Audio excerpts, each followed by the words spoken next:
This video was supposed to start off with me unboxing the bike, showing you the spec sheet, explosions, dancing girls, balloons, but none of that's going to happen.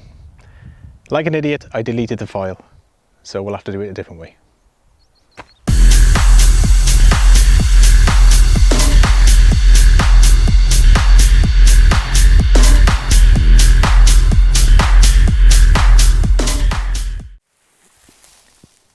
Here in the foothills of Mount Leinster, deep in the valley, we find the lesser spotted Trek Rail 9.8 GX. Well, would you look at that? And as we get closer to the beast, we can see its muscular body with its finely tuned rear end for climbing those monstrous hills, and its athletic arms for taking all the force, and a powerful heart to keep it going wherever you Fools. Welcome back everyone, good to see you all again. Now before we get going, I just want to say any comments and views in this video are literally my comments and views. You know, you don't have to listen to me, it's just the way I feel about the bike.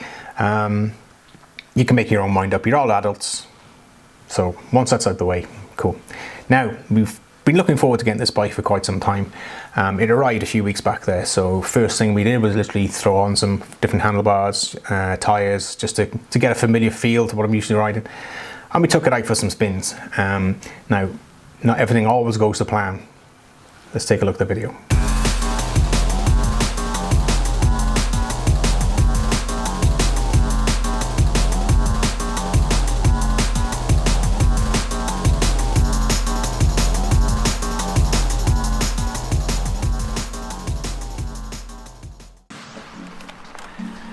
So what's the first thing we notice when you jump onto these beasts? It's definitely the power that it gives you going up these hills. Oh my god, it's fantastic. It really does take all the effort out. Up with the techie bits with ease. Obviously, you do have to put a little bit of effort in yourself. It doesn't just waft you all the way up the hill. You have to pedal, and as soon as you ease off the pedal, it'll die. So yeah, keeping a steady flow is the main thing. But god, it's good. It feels so good. The amount of runs you could actually get on one of these babies. Oh, brilliant, absolutely brilliant. Obviously you have your 4 seconds, and having it in turbo mode is just going to eat the battery everywhere, but it is the most fun. The EMTB mode is good. Tour mode is exactly that, cruising along. You don't have to be giving it the beans everywhere. And then eco mode, but yeah, turbo all the way. Woo-hoo. Oh.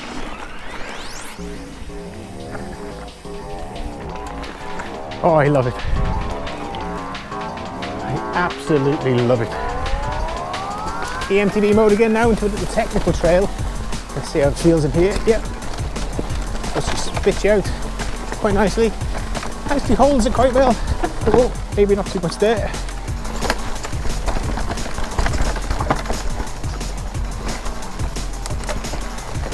You do have to be careful, because once you actually hit the pedals, if you're coming up to a tight corner, you bang straight on the brakes again. But in saying that, yeah, it's good fun all the time. Oh. Oh.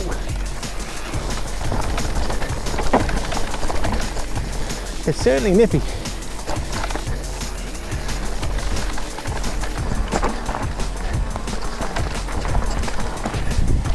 Whew.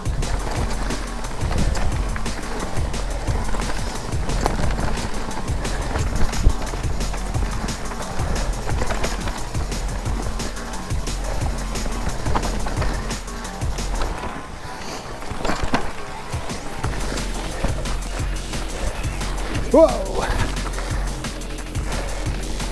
It's very easy to outrun the motor in places, so you kind of have to be aware of that.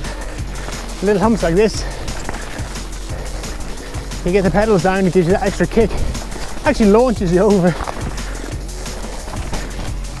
Something else you have to be a little bit aware of. It'll take you seconds like this now.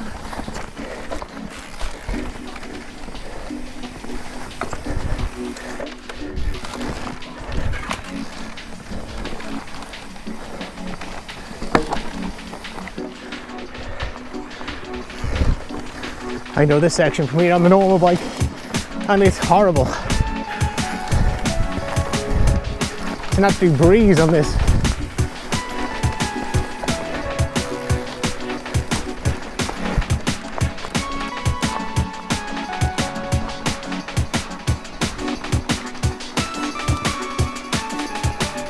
It's effortless up the steep climbs, absolutely effortless. Look under there, little technical humps. You can wheelie over the top. Oh yeah, great crack. Brilliant fun. Put a smile on your face any day of the week.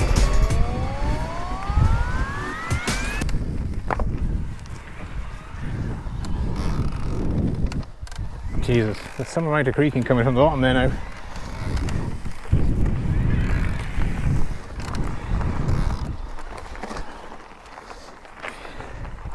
There's a lot of noise coming from the bottom.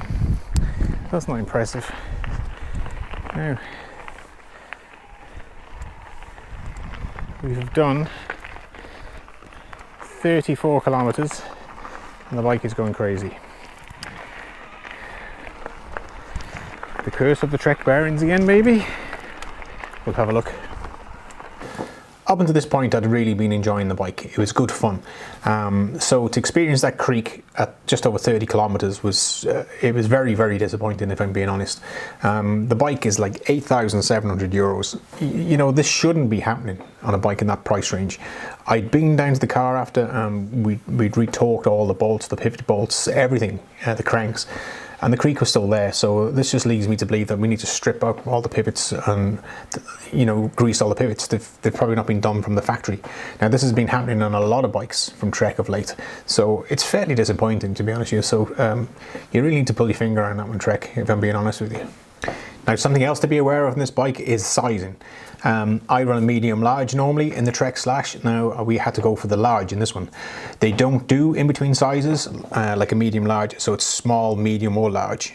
So just check on that if you're actually looking to buy one and make sure you fit in the right bracket. Another thing I'd like to talk about on this briefly is the bottle cage. What were they thinking? Well, I mean, you side load bottle cage you put in, and the piggyback of the shock hits the bottle. So, I mean, it's unless you have like a 300 milliliter bottle, it's not going to work. I mean, it's just stupid. Why even bother putting the bolt holes there in the first place if you can't really fit a bottle on? You know, you can go to Trek's website to find all the information and specs on the bike, so you know there's no need for me to reel all these off for you.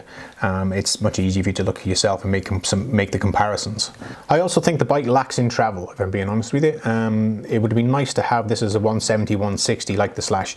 I don't think the 150 is enough in the rear and the 160 in the front. Now you can up the fork obviously to a 170 and make it a bit more travel at the front there, but it just feels harsh. It feels like it blasts through its travel way too much. Now you can change this, you can set this up obviously a little bit differently, you can make it ramp up a little bit more, but you just seem to run out of travel very, very quickly, obviously due to the weight of the bike. But yeah, I think if it was a 170, 160 combo, it'd be a much, much better bike. The next thing that concerns me is actual value on this bike. I mean, I don't think it's worth the money. I mean, okay, it's carbon fiber, but you could buy the aluminium version with exactly the same spec for less money, you know, and save a good bit of money. You know, it comes with aluminium rims. It comes with the Zeb Select fork, you know, GX gearing. I mean, you could have at least, for that kind of money, put on XO gearing, or even the Ultimate fork. Leave the alloy rims alone. But you know, it's just a bit too pricey as far as I'm concerned. Now, one thing you can't argue with is the looks. It's a great looking bike, fair play, and Trek have done a very good job with that. But just because it looks good doesn't make it good. So, conclusion: would I change my normal bike for an e-bike? I don't think I would.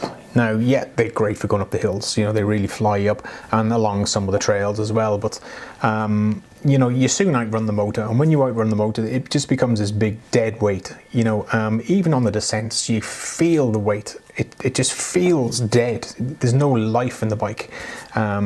Now, I could have settings a little bit wrong, you know, and I could probably set it up a little bit better, but I don't think it's going to make that much of a difference. You know, it's a 50-odd pound bike. Like it's heavy. It's heavy. Now, I can see their place in mountain biking, and you know, for people who are unable to do what we do, you know, it's fantastic. It'll get people to the places that they can't normally get, and that is brilliant. So I have no arguments with that at all. But for me, I don't think I'm there yet. I think I'll stick to the normal bike. So just going to hit a section here now and see the difference in full turbo mode